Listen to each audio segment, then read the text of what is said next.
이슈토크입니다. 정부는 아동복지법 시행령 개정을 통해 아동학대 전담 공무원을 이달부터 각 지자체에 투입하기로 결정을 했습니다. 하지만 부산의 일부 기초지자체의 경우에는 예산 부족 등의 문제로 전담 공무원 배치가 늦어지면서 아동학대 발생 우려가 커지고 있는 상황인데요. 부산의 아동학대 실태를 살펴보고요. 이를 막기 위해서는 어떤 방안들이 마련돼야 할지 이 시간 이야기 나눠보도록 하겠습니다. 부산광역시의회 구경민 의원, 신라대학교 복지상담학부 최선경 교수와 함께합니다. 안녕하십니까? 네. 반갑습니다. 오늘은 부산 아동학대 실태 그리고 예방을 위한 방안들은 어떤 게 있을지 이야기를 좀 나눠볼 텐데요. 먼저 이 아동학대 사건은 사실 계속해서 일어나고 있고 언론을 통해서도 많은 분들이 접하셨을 겁니다. 일어날 때마다 좀 충격적이고 많이 안타까운데 본격적인 이야기를 하기 전에 일단 아동학대 개념이 구체적으로 무엇인지 말씀 부탁드립니다. 네, 아동학대는 우리가 흔히 알고 있는 신체적, 성적 학대부터 정서적, 유기, 방임까지 모두를 포함하는 포괄적인 개념입니다. 네. 우리나라 아동복지법 제3조 제7항은 아동학대란 보호자를 포함한 성인이 아동의 건강 또는 복지를 해치거나 정상적 발달을 저해할 수 있는 신체적, 정신적, 성적 폭력이나 가혹행위를 하는 것과 아동의 보호자가 아동을 유기하거나 방해하는 것으로 정의를 하고 있습니다. 네. 적극적인 가해뿐만 아니라 소극적 의미의 방임까지 아동학대의 개념으로 정확히 포함하고 있습니다. 네. 개념에 있어서 우리가 특히 두 가지를 이해를 하고 있어야 되는데 학대의 기준이 무엇이냐입니다. 네. 흔히 가해자들이 하는 말이 양육이었다, 훈계였다 이렇게 얘기를 하는데 여기서 한 대냐 두 대냐 이 문제가 아니라 이것이 아동의 권리를 침해했다면 한 대라도 아동학대 개념에 포함되는 것입니다. 네네. 그리고 또 한 가지는 우리가 흔히 알고 있는 신체적 학대, 성적 학대와 달리 방임, 정서적 학대는 사실 눈에 띄지 않기 때문에 그것을 네. 개념이 현실화돼서 확인하기에는 상당히 어려운 점들이 있는데 거기에도 명확한 기준은 있습니다. 방임도 쉽게 예를 들면 계절에 맞지 않는 옷을 입힌다던가 아니면은 영양에 관련된 끼니를 제대로 제공하지 않는다든가 네. 그리고 아동을 적절하게 보호하지 않는다든가 장시간 뭐 혼자 놔둔다든가 이번에 인천 라면 사건과 그런 맥락이죠. 네네. 그래서 정리를 한다면 아동 학대의 개념은 신체적, 정서적 학대 모두 포함하지만 특히 현대사회에 들어와서는 방임까지도 포함하는 넓은 의미의 학대로 봐야 된다는 것이고 그 기준은 아동의 권리에 있다는 점입니다. 부산 지역의 아동학대 현황은 어느 정도인지도 좀 짚어주시죠. 16년도는 전년도 대비 42%를 증가했고 17년도는 37% 증가는 급증학을 보이고 있다가 18년도와 19년도는 이제 이게 증가 조세가 3%에서 4% 정도로 안정화 경향을 보이고 있어요. 마찬가지로 아동학대 판정 건수도 비슷합니다. 5년 동안 323%가 폭증을 했는데요. 그런데 이 이제 데이터를 뭐 좀 비교를 해봤을 때 실제로 급증하는 신고율보다 실제 아동학대 발생률 증가폭이 훨씬 더 큽니다. 네. 16년도와 17년도의 경우에 아동학대 신고 건수도 급증을 했지만 아동학대 발생이 전년 대비 65% 정도 큰 폭으로 증가하는 것은 사실 매우 우려스러운 상황을 보였습니다. 신고율이 아무리 증가한다 한들 학대 증가의 속도가 더 가파르다고 한다면 지금 이거 상당히 우려스러운 상황으로 볼 수 있고요. 네. 아동학대 발견율 증가는 또 다행으로 볼 수 있습니다만 사실 이게 또 빙산의 일각만이 좀 발견되고 있는 것이 그렇죠. 사실 가장 큰 문제입니다.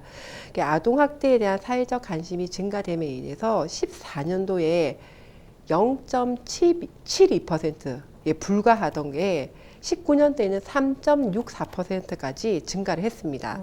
그럼에도 불구하고 급증하고 있는 아동학대 발견율이 아직도 4% 이하로 보고되고 있습니다. 그러니까 아동학대 아동학대는 실제 발생하고 있는 것에 비해서 아직까지도 드러나지 않고 있다는 것이 너무나도 우려스러운 상황이라고 볼 수 있습니다. 어쨌든 이렇게 신고 건수도 늘고 실제 발생률도 늘면서 아동학대가 발생한 이후에 어떻게 처리를 하는지 그게 상당히 중요한 부분이다라는 생각이 드는데 뭐 가해자의 처벌이라든지 뭐 피해 아동에 대한 뭐 처리라든지 이런 부분은 좀 어떻게 이루어지는지도 궁금하거든요. 예, 우선 아동복지법은 피해 아동을 지자체가 보호 조치할 수 있도록 명시를 하고 있습니다. 네. 따라서 지자체장은 판단하에 아동을 아동복지 시설이나 쉼터로 보낼 수 있습니다. 경찰이나 아동보호 전문기관 상담원이 현장에 출동해서 아동학대 범죄 처벌 등에 관한 특례법, 앞서 의원님께서 말씀하신 아동학대 처벌법을 적용할 수도 있습니다. 네. 현장에서 바로 학대를 막아야 하는 긴급 상황인 경우에는 경찰이나 상담원은 응급조치를 실시할 수 있습니다. 범죄 행위를 즉각 제지하고 가해자에게서 아이를 떼놓은 다음에 아동을 보호시설이나 의료기관으로 보내는 것까지를 포함합니다. 네. 2018년 조사에 따르면 응급조치는 1174건 전체 아동 학대 사례 중에 4.9%를 차지하고 있습니다. 응급조치의 효력 시간은 72시간이고 좀 더 긴 보호가 필요한 긴급한 아동의 경우에는 피해 아동 보호 명령을 청구할 수도 있습니다. 네. 이러한 모든 그 절차는 아동의 부모의 의사와 관계없이 강제적으로 행해질 수 있고 그리고 가해자에게서 떼놓고 복지시설이나 의료기관에 위탁하고 부모의 친권 행사를 정지시킬 수도 있습니다.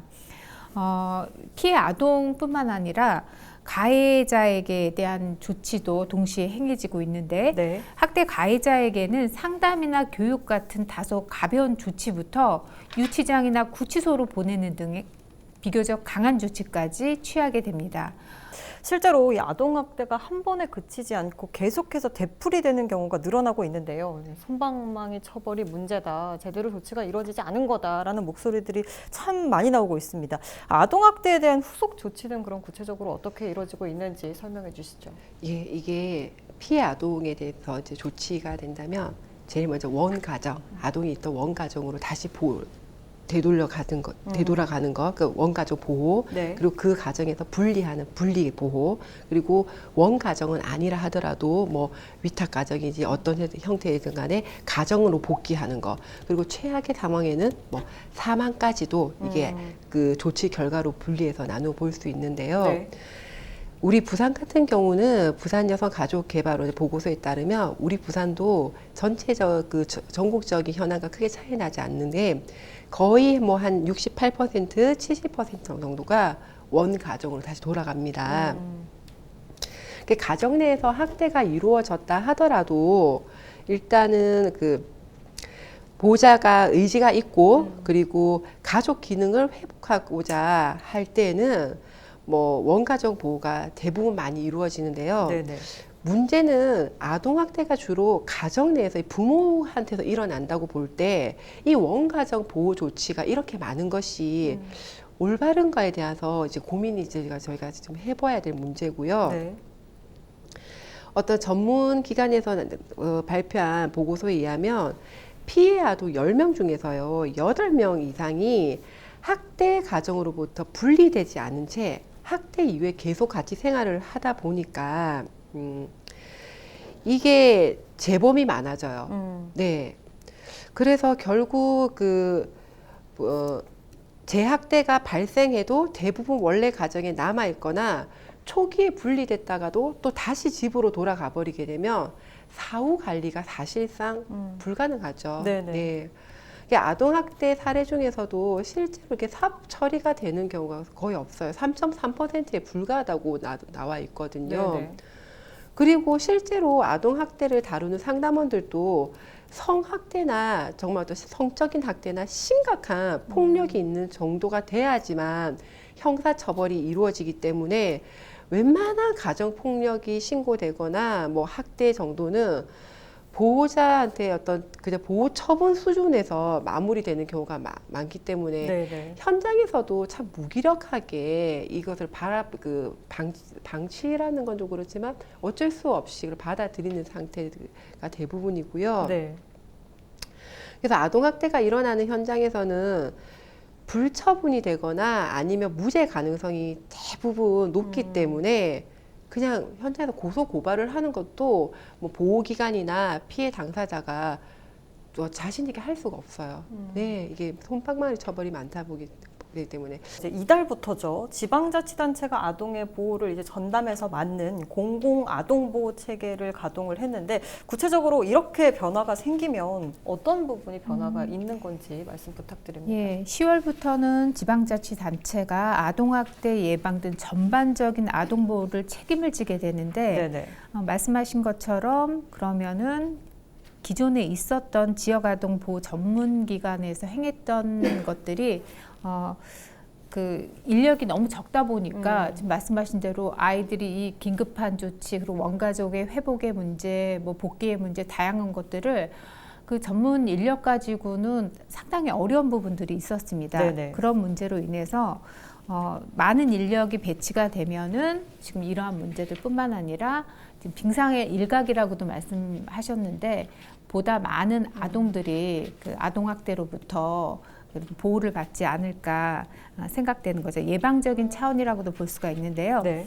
우선 보건복지부 자료에 따르면 지난해 4월 기준으로 기초 지자체마다 평균 보호 대상 아동이 196명인데 이에 대한 담당 인력은 1.2명밖에 안 되는 걸로 나타났습니다.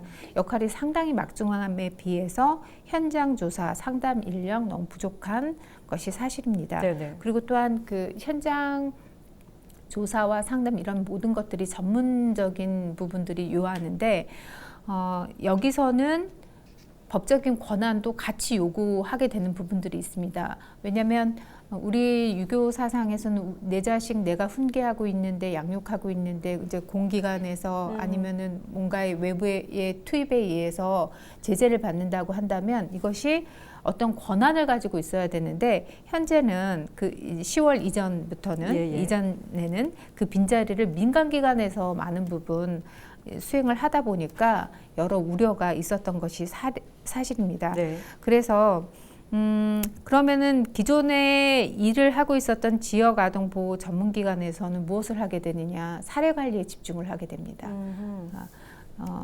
보다 많은 수의 아이들을 그리고 잠정적인 집계되지 않는 아이들을 보호할 수 있는 그리고 또 전문적으로 아동학대를 예방하고 또 실천할 수 있는 그 보호를 실천할 수 있는 사례 관리를 하게 되는 것이죠. 네. 그래서 아동보호 전담 요원이 하는 일은 앞서 얘기했던 현장 출동부터 시작해서 아동 상담, 건강검진, 심리검사 그리고 거기에 따른 관리 계획을 세우게 되고 사후 관리도 맡게 됩니다.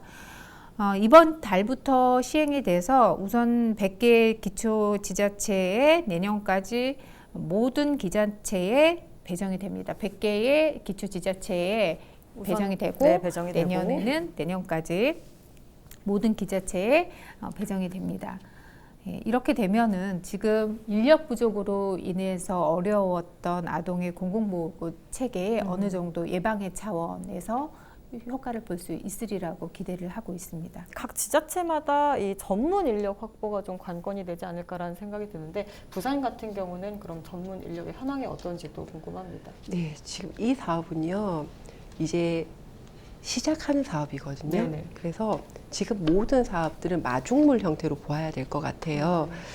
제가 이렇게 미리 사전에 말씀드리는 이유는 사실 인원이 넉넉하지 못합니다. 네네. 지금 현재는요.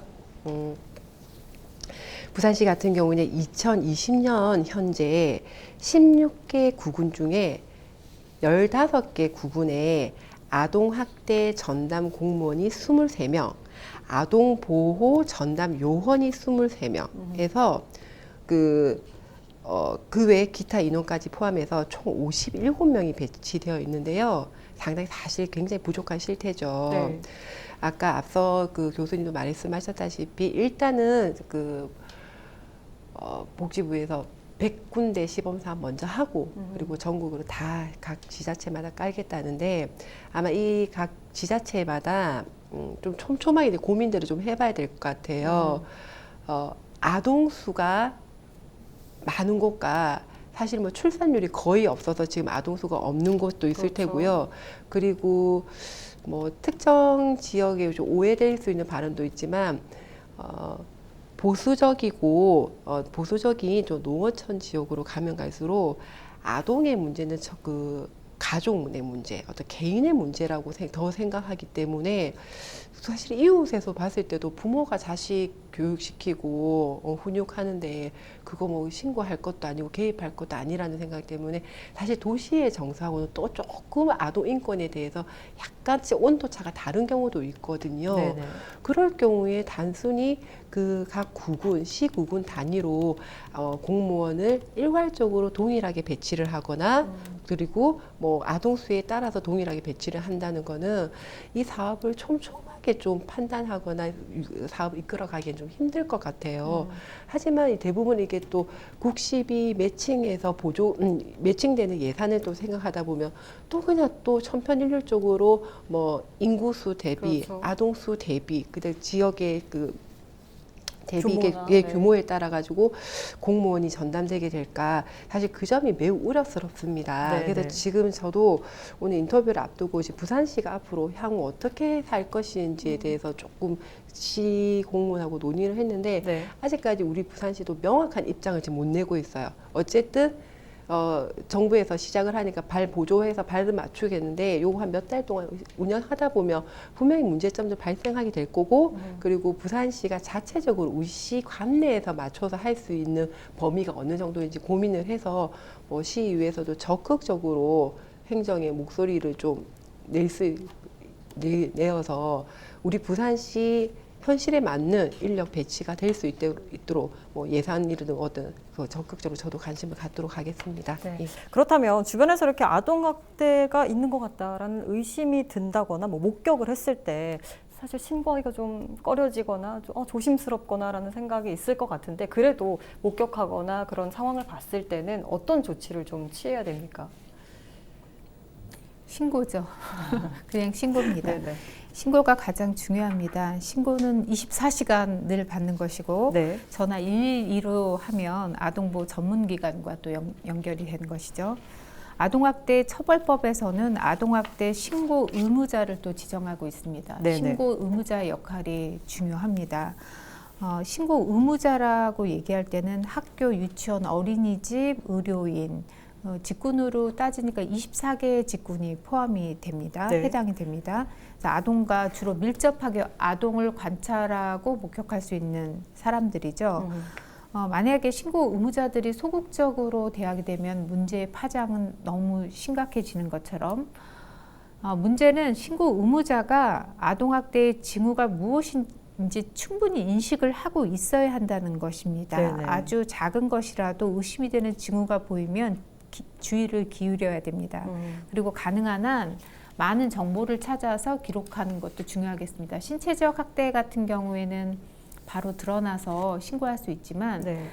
정서적 학대나 방임 같은 부분은 관심과 관찰, 세세한 부분이 더 필요한 부분들이 있죠. 이럴 때는 가능한 한 많은 정보를 찾고 기록하는 것이 필요하겠습니다. 네. 그리고 또한 목격했을 때 가장 증인이 될 수 있는 사람이 아동이겠죠. 그래서 그렇죠. 아동에게 많은 걸 묻게 되는데 이때 좀 주의해야 할 필요가 있습니다. 너무 흥분하거나 당황하지 않고 아동을 좀 안심을 시키고 신문하듯 반복적인 질문을 좀 피해야 되겠고요. 네. 그리고 아동에게 무엇보다도 네가 도움을 받을 수 있다는 것을 신뢰감 있게 전달을 해야 할 필요가 있습니다. 그리고 반복적으로 그 사실을 알려줘야 됩니다. 아동이 말한 내용에 대해서 자세히 기록하는 것도 중요한데 이런 역할을 할 수 있는 사람들이 사실 아동이 생활을 가장 많이 하고 있는 어린이집, 뭐 유치원, 학교인 것이죠. 그래서 이번에 문제가 됐던 그 인천에 라면 끓이다가 화상을 입은 그 형제 같은 경우에도 학교를 코로나 사태가 아니었으면 아마도 이렇게 드러나지 않았을 네네. 문제였을 텐데 그만큼 우리 이제 공교육이 상당히 중요한 부분들을 아동학대에 차지를 하고 있죠. 그래서 무엇보다도 신고 의무자들이 징후를 잘 살피고 또 주변에서 바로 그런 것들이 목격이 된다면 의심이 되면 바로 신고하는 것이 가장 지름길이라고 볼 수 있겠습니다. 이슈토크 오늘은 여기서 마칩니다. 고맙습니다.